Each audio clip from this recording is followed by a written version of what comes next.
म्हापशां तुलसी कॅफेच्या उक्तावणाक गेल्ले कडेन भलायकी मंत्री विश्वजीत राणेक मिडियान गाठलो. मोठमोठ्या रेस्टॉरंटां हॉटेलांक कोण विचारिना. FDA बारीक सारीक गोंयकार गाडेकार आनी फूड जॉयंटवाल्यांक पिट्टा म्हूण आमदार बोवाळ मारतात. विश्वजितान विशय काडलो. There's a staff selection committee, so I'll request Honorable Chief Minister to process this fast and give it to us once the Jilla Parishad code is over. We need more FDA inspectors, we need more food and drug inspectors, and we need these people to be on the field. And I think taluka-wise we require the strength to be increased of the staff, because now eateries are increasing. We cannot go by some 15-20 years old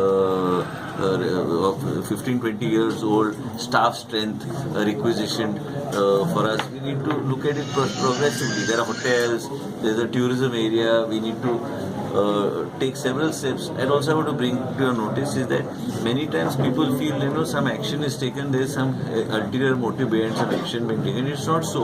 You find people coming from Delhi, Bombay and all these people and putting huge restaurants earning lakhs of rupees. But when you go to that small man on the street and that cart, then you expect him to have the FDA clear. That poor fellow has got his certification.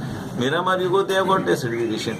But you see lot of restaurants running in different parts of the state, big restaurant, but they don't have any kind of FDA. They don't know, they don't even apply and don't even bother. So that's why we have started now cracking down. Whether it is Anjuna, whether it is other areas, we are coming heavily down on that. Because at least the law is applicable for all, right? आजिलो हॉस्पिटलांतूय बऱ्योचश्यो गजाली जाग्यार घालपाच्यो आसात. त्या कामाक रोखडोच लागतलो म्हूण Vishwajeet उलयला. Lots needs to be done in Azilo, and I am on the job. I will do it. But what happened first, I had to put the main hub, which is the Goa Medical College, and now you have seen the super specialty hospital taking shape, and it will be one of the finest hospitals in the country. It takes a lot of time, but you require that type of staff also. Staff is the main thing. Doctors are the main thing. We're trying our best to see how to move forward. MAPSA requires, this needs to be spruced up. प्रुडंटा खातीर श्यामसुंदर फट्टे.